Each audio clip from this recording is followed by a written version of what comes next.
They are just born and bred different on those farms. And tough as nails, right? Maybe that's the thing they learn more than anything else. They are tough as nails. Say hats off to the NFL and to all these really cool players that have such deep farming and ranching roots.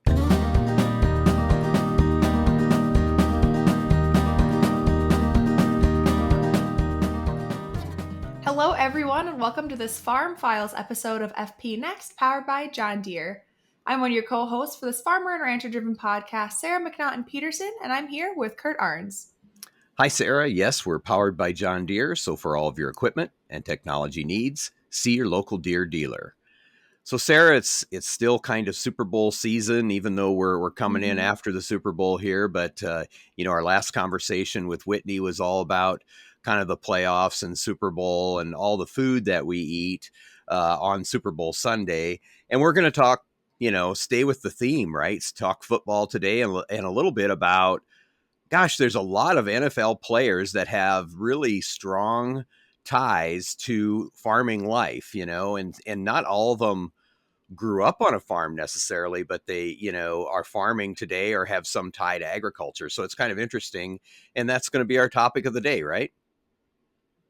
Yeah, and it's all kinds of fields. So for the football fields or the farm fields or vice versa, whether they had roots in agriculture with their family farm or just ended up deciding, you're going to share a story about one of the players. And that I think is so cool, where he just decided to turn down a multi-million-dollar deal with the NFL. And he just wanted to farm and help his community and feed his community. So it's always a fun thing to talk about, even if, some of us might not be happy with the Super Bowl results.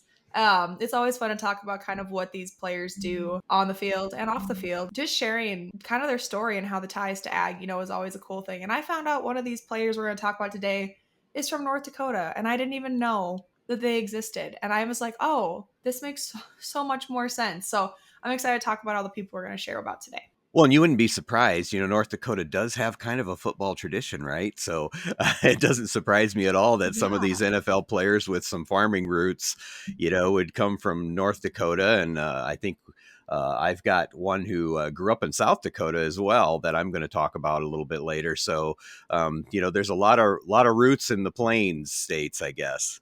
There is, but starting off, we're actually going to go way west out into Western Farm Press territory. And of course, we've seen a lot about Josh Allen lately. He is the quarterback for the Buffalo Bills.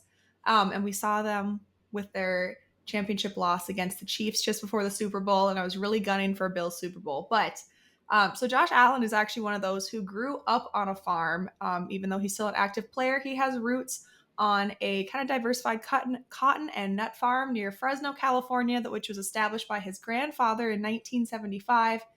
And he also has a rich history in FFA. And according to ESPN, of all the sources I could find, it was ESPN. And he was a national finalist in diversified crop production. And he also received his American degree in 2015. And so that was a fun one. We can't talk too much about his farming background since he's still playing, but how fun that he was just in the FFA and did all these cool things, especially getting his American degree is a big deal. Yeah, talk about your paperwork, right? I mean, that, if he did that, contract negotiations should be nothing if you made your American degree in FFA. So he did a good job. And it's kind of interesting because, he grew up in California and now he plays for a very cold weather team, maybe one of the best cold weather teams, that you see all the fans scooping snow out of the seats in the Bill Stadium. So, Josh Allen has thrived in a different climate, I guess. So that's pretty cool. My first one that I wanted to talk about was a guy who grew up on a hog and cattle farm at Mount Vernon, South Dakota. So south of you, Sarah, and north of me. And it's Chad Greenway. And, Chad, he's been a spokesperson for Minnesota Pork, NK Seed, because of his farming roots. He was an all-state player in South Dakota, was Gator. I didn't know this. He was Gatorade Player of the Year in 2001. And in high school, he played quarterback and safety, but he was an Iowa Hawkeye and moved to linebacker and went to my favorite NFL team, the Minnesota Vikings, first round, 17th pick in 2006. But as luck would have it, he blew his ACL that first year, so he didn't get to start until 2007. And he played 11 seasons in the NFL and retired in 2016. And he still runs a hobby farm in Delano, Minnesota. But what I really like about Chad is, it's kind of, I would say the farm values, the small town kind of person in him. He was the 2016 Walter Payton Player of the Year. And he has a foundation, I think it's called Lead the Way Foundation, and which provides it says life changing experiences to seriously ill children. So, he's kind of taken that small town values to the next level as an NFL player. So, I would say we'll give him the hee haw salute, Chad Greenway salute. I think it's kind of a cool player and a former Viking, which we can't go wrong there. We always love our northern sports team. I know another thing Chad Greenway does that's always fun to hear about is he's got a partnership with Minnesota Pork now, Hmm. which actually our friend to the east of us had shared from Minnesota Pork Board. And, they say that he embodies the values that they are hoping to promote between his hard work, resilience, and community spirit. He raises awareness of the importance of pork as a healthy protein option. And he also, of course, highlights personal connection to farming and talking about how pork plays a role in their healthy, active lifestyles. So I think he was a great one to start off with. I didn't realize he was from South Dakota. I thought he was Yep. from Minnesota. And Nope. it From must have Mount just been I Vernon. was thinking of the Vikings, and that's why. Yeah. Yeah, No, he's I was just in actually Mount Vernon doing a story not too long ago. right. He grew up closer to me than to you, actually. So just north of me, not all that far. So yeah, Yeah. pretty cool. Yeah. Well, I'm going to talk about another person from the Dakotas that actually I didn't even know that they were from the Dakotas. And it makes sense because he did not play at NDSU. But Connor McGovern is the center for the New York Jets, and he's one of the many North Dakota natives who are currently playing in the NFL. He actually played college at Missouri and then was selected to play for the Denver Broncos in the fifth round of the NFL draft in 2016.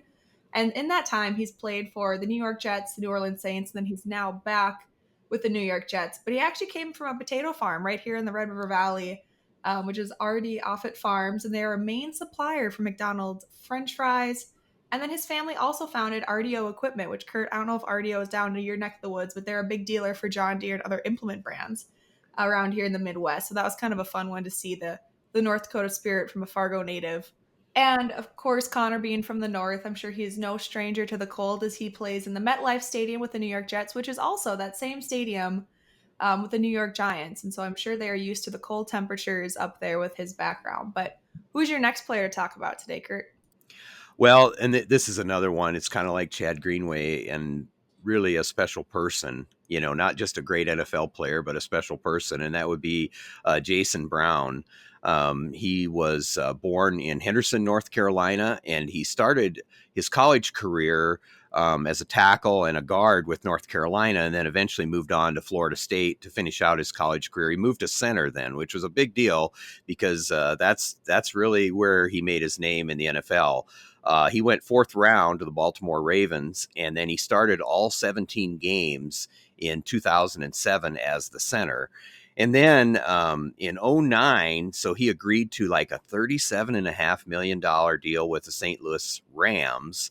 And at the time, if that had been approved, it was not approved, but it had to be renegotiated. But if it had been approved, it would have been like one of the largest deals at the time ever in the NFL. So he's a very, very valuable player.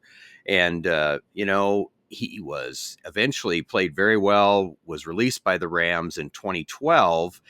And he looked at going back to the Ravens or the 49ers or the Panthers, but he decided, and he had some offers. In 2012, he decided to walk away from the NFL and walk away from those big contracts. And he didn't have a farming background. And believe it or not, you're not going to believe this, but he learned to farm by watching YouTube videos. If only it was that easy, right? So he founded a 1,000-acre farm. It's called First Fruits Farm, kind of a biblical, nod there. And his whole thing is he donates just, I mean, literally tons of food that he grows on his farm every year to local food pantries. And this is astronomical.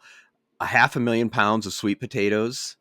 Now that is a lot of sweet potatoes, and like 50,000 pounds of cucumbers to local food pantries. So he has 8 children, and so hopefully he's got a little help on the farm too. But yeah, Jason Brown is a real rock star, not just as a great NFL center, but as kind of the after NFL life that he's built around himself, I think is very interesting, and certainly really a story, a good story of generosity, I would say.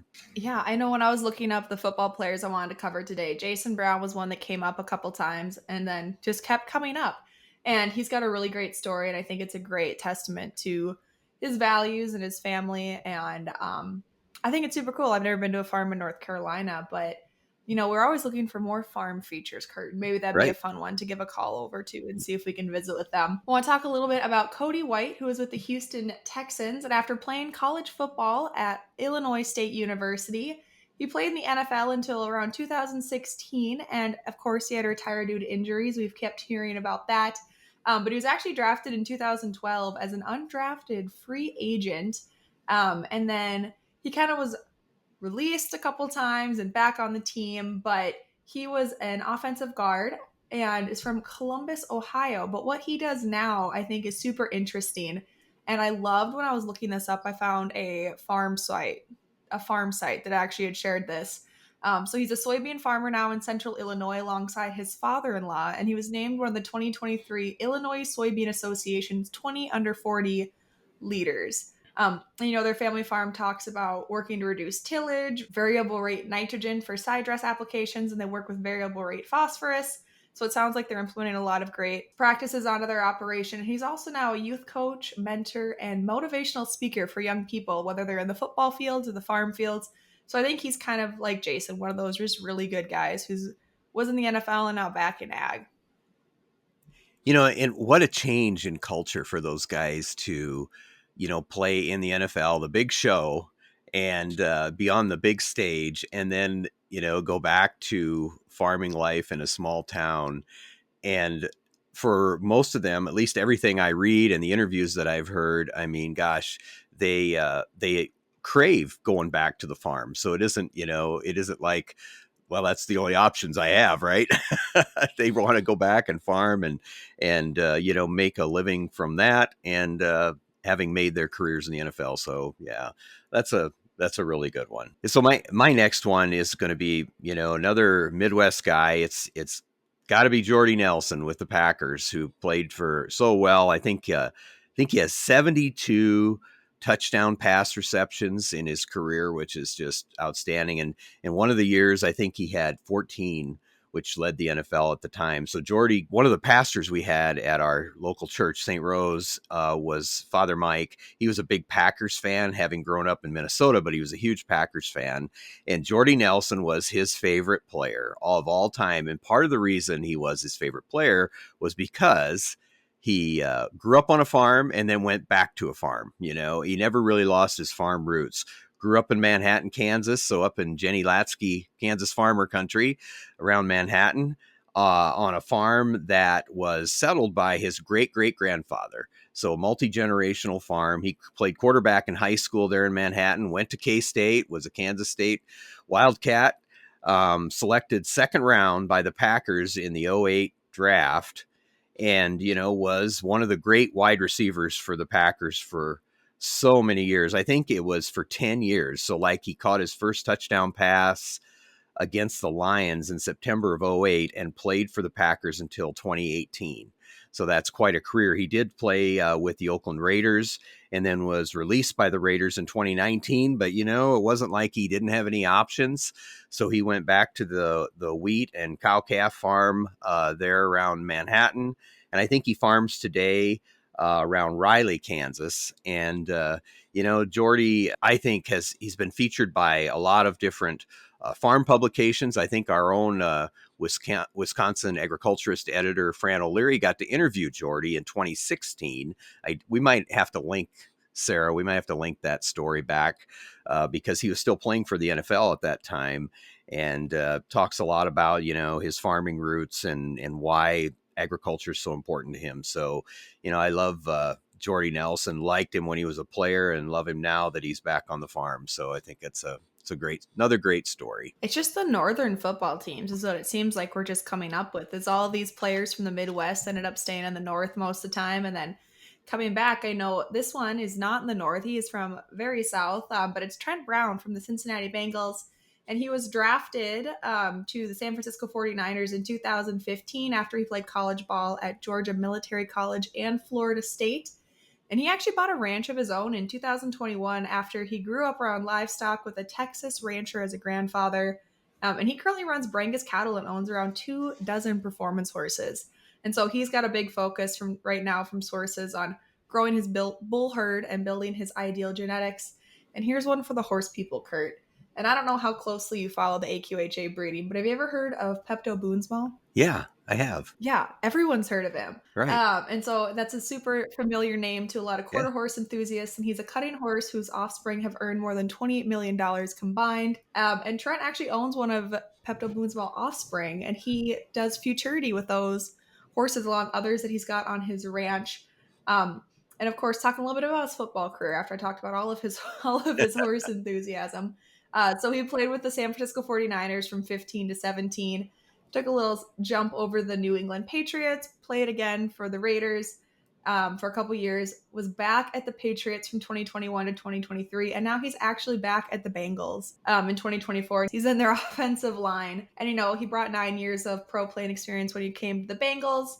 Um, and he's seen action in 100 regular season games from the stats that I could find. And he's actually the heaviest player listed on the Bengals roster, weighing in at 380 pounds. But he's a self-proclaimed cowboy, and he just loves his ranch, and he sees it from the information I read that he looks at it more of like a business opportunity as well as a passion. So it's something that he is really getting big in and wanting to help other NFL players see that, hey, you're not just farming, it's a business opportunity as well as a passion for him. So I thought that was pretty cool. Of course, with our horse ties, we always love to see the performance horses coming out, but there's just a great lineup of a lot of great people. And of course, even if they're not from our teams, even though I know the Vikings are your team, there's so many NFL players who come from kind of like that small town values, and I'm sure there's so many more that come from farms because I found a lot of names. And so I think it's just great to see those rural America roots branching all the way to the NFL and back. Yeah, I was going to say, there you go, Sarah. You and Cole could, invest in the performance quarter horses and get started in that. That'd be a lot of fun, right? A little different than the rodeo circuit, though, probably. But yeah, I think it's kind of cool to see how these guys, have kind of has started their new careers in agriculture, and even the ones that did not necessarily come from a farm. And so, I don't know. It's the kind of the end of the NFL season, and it's a good time to talk about some of these farming roots that we always like to see. And in some cases, some of these NFL players have actually become spokespeople for, like Minnesota Pork, Illinois Soybeans, and different organizations, which is, meets our world pretty strongly. So I think that's kind of fun too. Yeah, and of course, I think rural values bring a lot. It's kind of like when we were talking with Jesse Jarvis in a past episode about how a lot of people want to hire the farm kids.